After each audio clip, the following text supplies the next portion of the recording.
pense que l'année prochaine, tu peux aller à l'école. Tu as déjà l'âge. Allez, touche l'oreille là-bas, avec ta main. Touche bien l'oreille. Fais comme ça. Tu vois bien la madame l'institutrice, elle est là. Fais comme ça, allez. Oh là là, tu n'as pas encore l'âge. Allez, va trouver tes parents. Allez, fais les plantations. Allez, va. Au suivant. Fais comme l'autre. On va voir si tu vas aller à l'école l'année prochaine. Assois. Avance-y. Fais comme ça. Oh là là. C'est ces enfants-là. Tu ne peux pas quoi? Allez, va trouver papa et maman. Va à la pêche. Madame l'institutrice, vous voyez vous-même, les enfants n'ont pas encore l'âge d'aller à l'école. Ouais, je l'ai fait. Alors, c'est en même temps très simple pour quelqu'un de mon âge qui a terminé sa croissance. Je sais même ce que certains pourraient appeler un vieux de la vieille.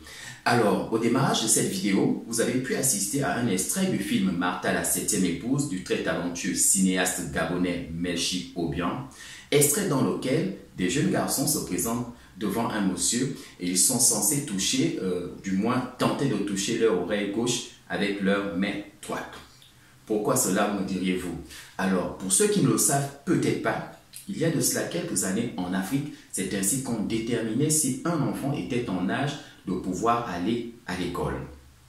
Si vous avez des parents autour de vous issus du continent africain, ça peut être vos parents, un oncle, une tante qui est d'un certain âge, posez-leur la question. Je parie qu'ils auraient pas mal de choses à vous dire à ce sujet.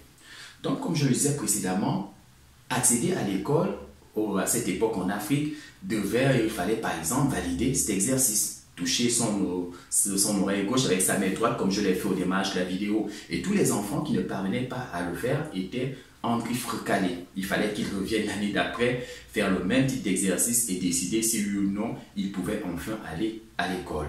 Je ne vous dis pas le nombre d'enfants qui ont pu être lésés par ce process. Parce qu'on peut aussi tomber sur des enfants qui ont une croissance différente des autres et qui sont totalement en âge de pouvoir aller à l'école.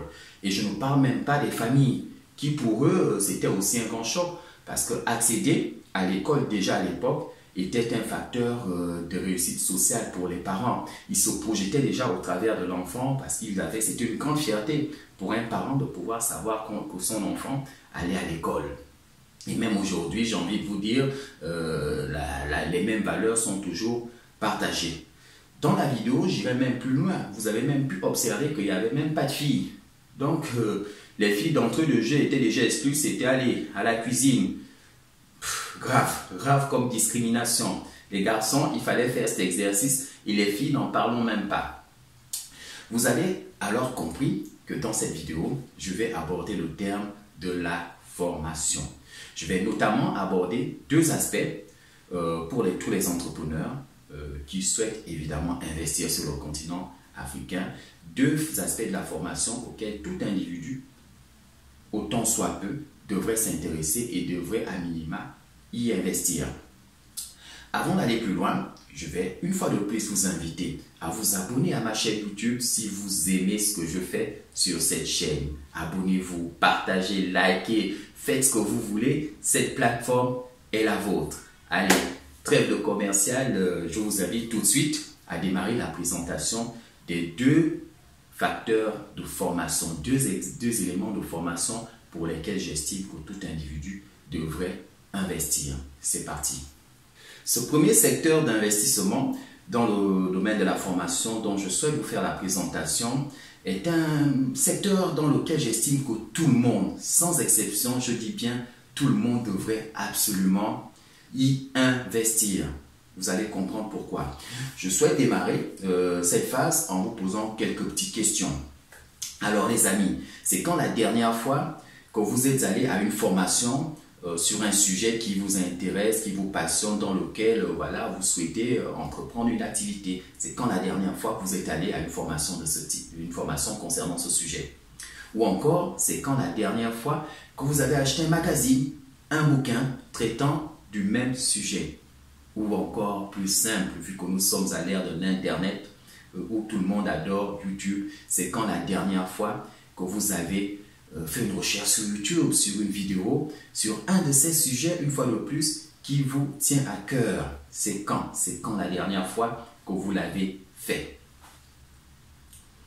Alors, si vous répondez assez rapidement en me disant « Mani, c'était hier, il y a 2 jours, il y a de cela 1 mois » et que vous n'avez pas trop d'hésitation, j'ai envie de vous dire chapeau, mais restez quand même jusqu'à la fin de cette vidéo. Elle vous concerne tout autant parce qu'il faut continuer à renforcer cette approche de la formation. Et si vous avez par contre vu de la difficulté, de la peine à me répondre et que vous avez commencé à réfléchir, alors c'était quand... J'ai envie de dire, c'est pas bien les amis, c'est pas bien, c'est pas bien. Vous allez comprendre pourquoi. Alors, j'ai dit précédemment que certains pourraient effectivement me dire, moi il y a de cela quelques temps, j'étais en formation dans le cadre de mon entreprise, donc cela je les exclus. Sauf si vous savez aujourd'hui que vous exercez votre métier passion, c'est-à-dire vous êtes déjà dans le secteur pour lequel vous souhaitez entreprendre et que les formations que vous suivez aujourd'hui sont sur la ligne droite des objectifs que vous vous êtes fixés dans le cadre de votre projet personnel. Je vous dirais chapeau, il n'y a pas de souci, vous êtes dans ce cadre. Et je vais même poursuivre dans le secteur de la formation pour vous partager cette petite histoire que j'ai eue en échangeant avec un chef d'entreprise qui a l'habitude d'envoyer ses employés régulièrement en formation. J'avais déjà une idée du type de réponse, mais je l'ai quand même titillé en lui demandant pourquoi est-ce qu'il envoyait régulièrement ses salariés en formation. Mais sa réponse a été très simple. Il m'a dit, Manis, il y va de la survie de mon entreprise. Une entreprise qui n'envoie plus ses salariés se former sur les dernières technologies, les dernières tendances, les derniers process est amenée à mourir.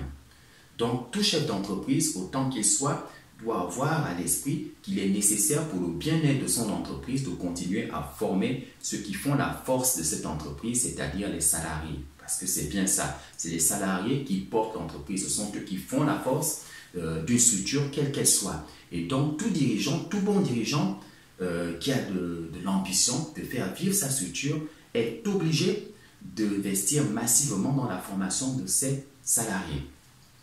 Et effectivement, vous l'avez compris, à contrario, l'entrepreneur ou le chef d'entreprise qui ne ferait pas cet exercice est amené à voir son entreprise disparaître. Faisons le parallèle avec les individus que vous êtes, car la première chose, le premier secteur dans lequel je vais effectivement parler de formation, c'est vous. En effet, vous êtes votre propre entreprise. Et c'est la raison pour laquelle je vous ai posé des questions sur le fait la dernière fois où vous avez suivi une formation qui vous passionne, qui vous intéresse, ou la dernière fois où vous avez acheté un bouquin sur des choses qui pourraient vous faire aller de l'avant, vous en tant qu'individu, ou des choses qui pourraient vous permettre de mettre en place le petit projet auquel vous pensez.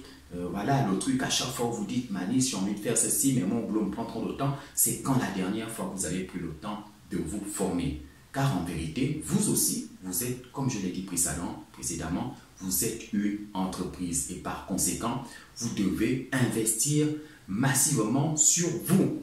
Acheter une formation, c'est l'occasion pour vous d'investir sur vous. Acheter un bouquin, c'est l'occasion d'investir sur vous. Donc, il ne faut pas lésigner à investir sur vous. Aujourd'hui même, vous pouvez avoir des formations gratuites sur Internet. C'est pour ça que je parlais de YouTube. Moi, je rencontre des gens des fois qui me disent « J'aimerais tellement faire ceci, mais je n'ai pas le temps de le faire. » Mais pourtant, quand je lui pose la question, le type de question que je vous ai posé au démarrage, à savoir, mais bon, ok, Claude, Jean, tu t'intéresses, Jacqueline, Juliette, tu t'intéresses voilà, à la pâtisserie, mais dis-moi, c'est quand la dernière fois que tu as acheté un petit bouquin qui parle de la pâtisserie?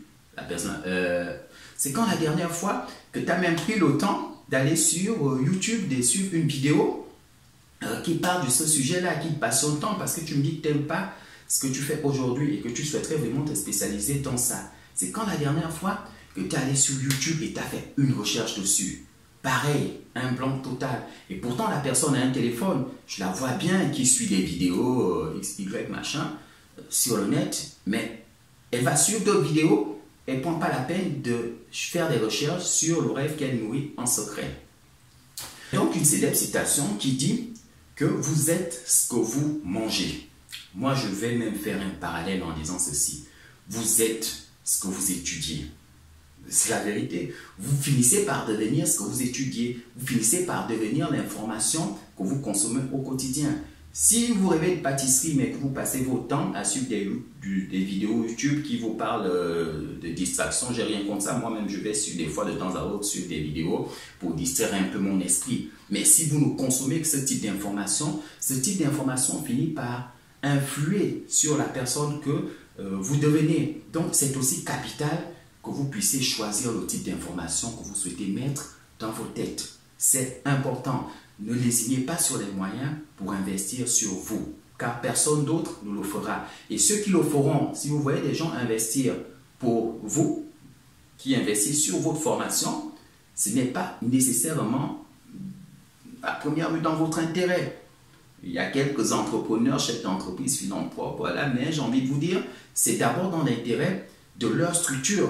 J'ai parlé du cas tout à l'heure des entreprises. Cela peut vous servir à vous de trouver le juste équilibre entre la formation que l'entreprise vous dispense et vos objectifs personnels. Si les deux coïncident, je vous dirais, good, c'est très bien, il faut continuer. Mais sachez quand même que l'objectif premier des formations auxquelles on vous envoie, votre chef d'entreprise vous envoie, c'est quand même pour faire perdurer son business. Donc, il faut que vous soyez aussi gagnant. Donc, un conseil, les amis, continuez, ne lésinez pas sur les moyens pour investir sur vous. Donc, vous avez compris que le premier secteur d'investissement dans lequel je vous incite à investir massivement, c'est investir sur votre propre formation. C'est le premier business que je vous recommande d'y investir. Et là, j'ai envie de dire, sans exception, tout le monde devrait y investir. Je vous invite maintenant à découvrir le deuxième business dans lequel tout le monde devrait, bon, peut-être pas tout le monde, mais dans lequel, voilà, ce serait bien si vous pouvez aussi y investir.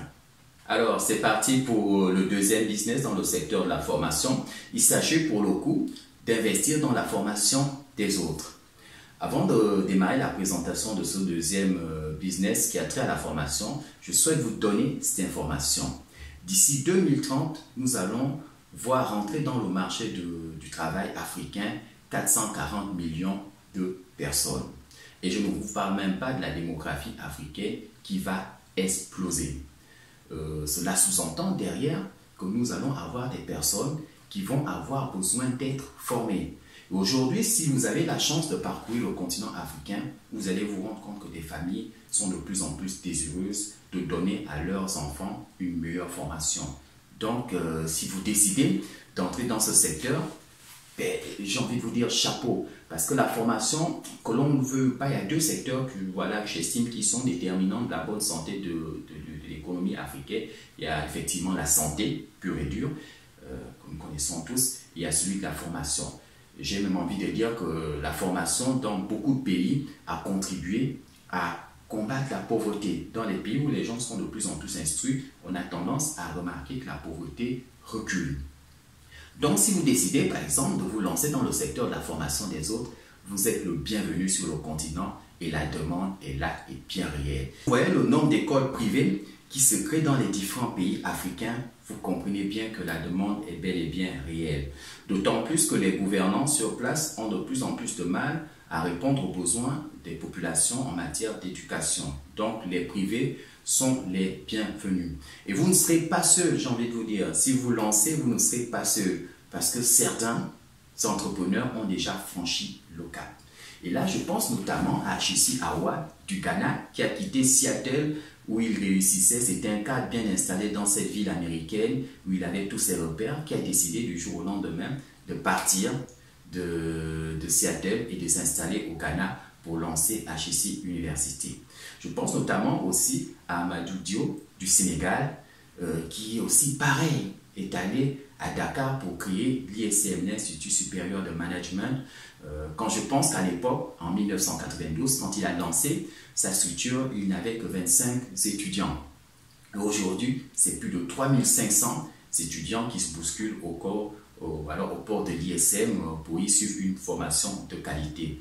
Ils sont nombreux dans ce cas. Je pense aussi à Simone Yugu du Kenya. Voilà, toutes ces personnes se sont installées sur le continent africain et ont lancé et ont mis en place des écoles telles que nous les connaissons. Maintenant, à ceux qui pourraient me dire comment faire j'ai envie de vous dire qu'aujourd'hui, la réglementation en matière de formation, l'Afrique a quand même évolué, pas mal évolué dans le secteur. Donc, on ne peut plus aller créer n'importe quel type d'école. La réglementation est assez structurée. Donc, je vous recommande pour cela de vous rapprocher des différents ministères de l'Éducation nationale pour connaître la procédure qui, comme je le disais, qui peut être différente d'un pays à un autre, pour connaître les éléments, les documents qu'il faut mettre en place et puis les valider le type de formation, voilà, que vous désirez dispenser. Il y a même encore ceux, pour vous rassurer, qui ont suivi des formations autant pour moi, en Afrique. Je pense notamment au très célèbre philanthrope Tony Elumulumu. Pour ceux qui ne le savent pas, j'ai déjà parlé de monsieur Tony Elumulumu, ce milliardaire nigérian, qui a fait toute sa formation sur le continent africain et qui aujourd'hui a même lancé la célèbre fondation, si vous ne le connaissez pas, la fondation Tony Elumulumu, qui est là pour encourager les jeunes entrepreneurs du continent africain. Donc c'est une façon pour lui de retourner, de rendre à l'Afrique ce qu'elle lui a donné. Donc vous voyez, il y a déjà du beau monde sur place. Il y a déjà des gens aujourd'hui qui sont dans la dynamique de former les entrepreneurs africains, de former l'élite africaine de demain. Donc c'est un secteur aussi à forte croissance. Donc j'en ai terminé pour les deux éléments dans le secteur de la formation que j'estime que tout individu, un tant soit peu, devrait y investir. J'ai parlé au démarrage de la vidéo de la nécessité d'investir dans sa propre formation et en deux, de pouvoir participer à la formation des autres au travers voilà, de la mise en place, soit d'établissements classiques comme on le connaît. Je pourrais même vous dire au travers même aussi des outils qu'Internet aujourd'hui met à notre disposition. On peut dispenser des cours grâce aux nouvelles technologies. N'oubliez pas, j'en ai parlé, vous passez du temps sur Internet et inconsciemment, le type d'information que vous consommez régulièrement participe à votre formation. Les amis, il est temps pour moi de vous quitter et de continuer à vous dire, cœur d'entrepreneur, investissez dans la formation, investissez dans tous ces secteurs. Salut.